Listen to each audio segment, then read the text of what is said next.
So Ilono, ngayon no, pag-usapan ito tungkol sa sinasabi ng ating Panginoon Kristo no, na no one can serve two master.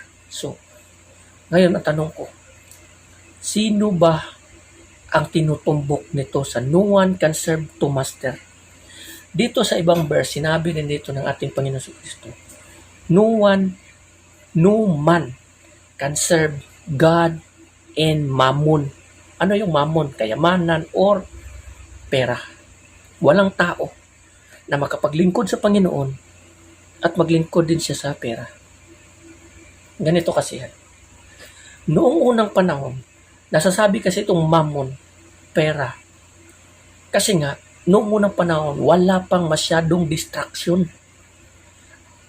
Ang distraction sa mga tao noon is kayamanan lang talaga. Pera.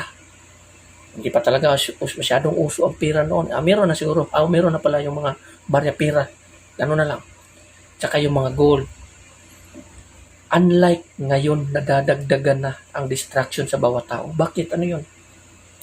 Especially social media. Especially social media. Isa ito sa mga bagay na nagdi-distract na siyang dahilan upang tayo ay napapalayo sa Panginoon. May mga pagkakataon na hindi natin namamalayan na na-focus tayo at naaaliw tayo sa nakikita natin sa mga social media. Natatawa ka sa mga video nila, natatawa ka sa mga post nila. Minsan may mga bagay doon na naiinis ka.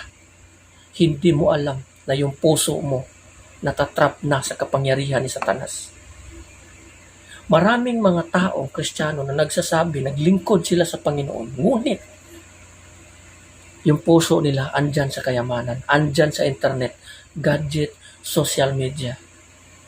Addicted sa mga social media. Maraming mga ganyan. Maraming mga vlogger na siyang dahilan no, na ang tao nadidrip.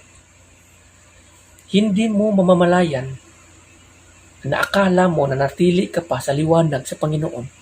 Yun pala ang katotohanan. Unti-unti ka na palang nadidrip. Dahil nga, yung puso mo na-addict na dyan sa mga bagay. Tignan mo ang mga tao ngayon.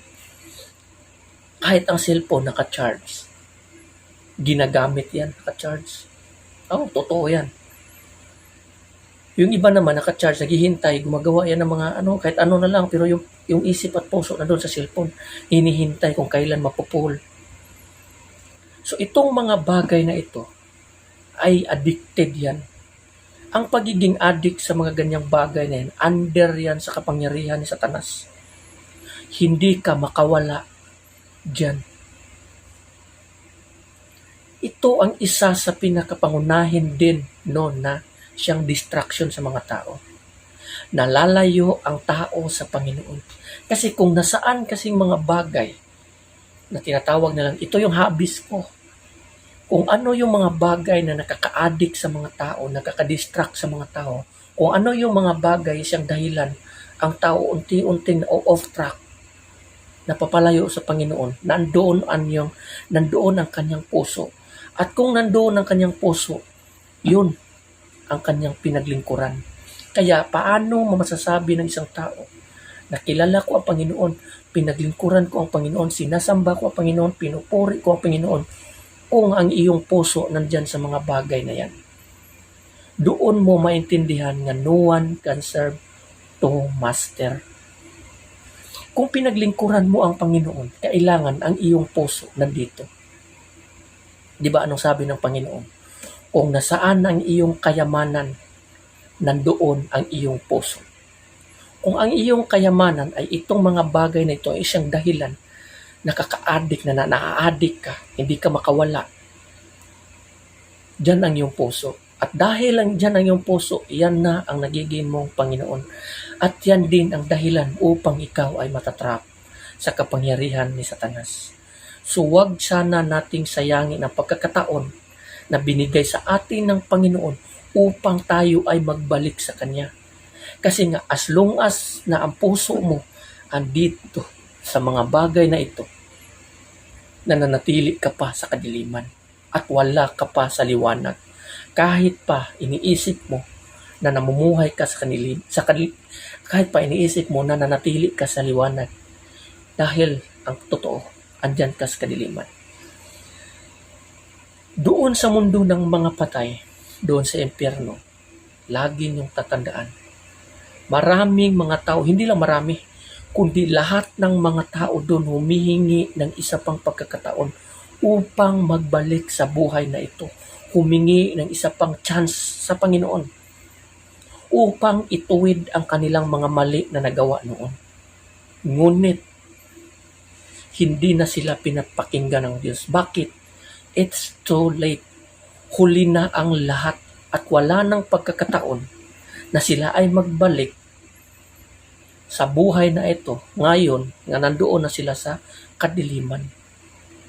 Kaya ang tao dito sa mundong ito, sinayang nila ang pagkakataon na magbalik sa Panginoon.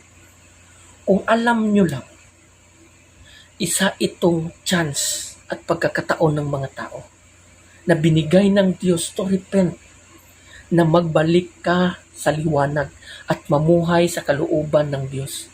Mamuhay ng matuwid, mamuhay sa kautusan at kagustuhan ng Diyos. Ito yung isang pagkakataon na binigay niya sa atin. Kung sasayangin natin ito, pagdating ng araw, yung mga tao na nandoon sa mundo ng mga patay, kasama ka rin doon, natatawag din uli ng isa pang pagkakataon na magbalik.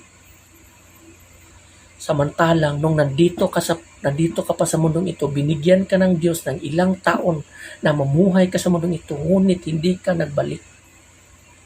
Kung kailan doon na nahuli na, doon ka na hihingi ng pagkakataon. So wag nating sayangin ang pagkakataong ito na binigay sa atin ng Diyos upang tayo ay mamuhay ng katuwiran. As long as we are sinners, Christ died for us. Pero kung tayo ay nagbalik sa Panginoon, ang Panginoon ay muling nabuhay. At dahil sa kanyang muling pagkabuhay, tayo rin ay bubuhayin niya sa huling araw. Pero kung mananatili tayo sa kadiliman, yung mga tao na yan ang siyang dahilan pa rin. Siyang dahilan na kung bakit pinapako pa rin nila sa krus ang ating Panginoon sa Kristo. Hindi nila namamalayan na sila pala ay tinubos na ng Diyos. So huwag nating sayangin ang pagkakataon na binigay sa atin ng Panginoon upang tayo ay magsisi, upang tayo ay magbalik loob sa Kanya. Huwag nating sayangin isang chance na pagkakataon na to repent, magbalik tayo. Wala kang mapapala dyan sa kadiliman, wala kang mapapala dyan sa paglayo mo sa Panginoon. Hindi mo kayang paglingkuran ang Panginoon sabay ng paglilingkod mo sa mga bagay na yan sa mundong ito. Nandoon ang iyong puso, hindi mo kaya yan. Importante sa atin si Kristo. Without Christ, we are nothing. Pagdating ng panahon, ang lahat maiintindihan ng bawat tao. No, so hanggang dito na lang, maraming salamat and God bless everyone. Amen.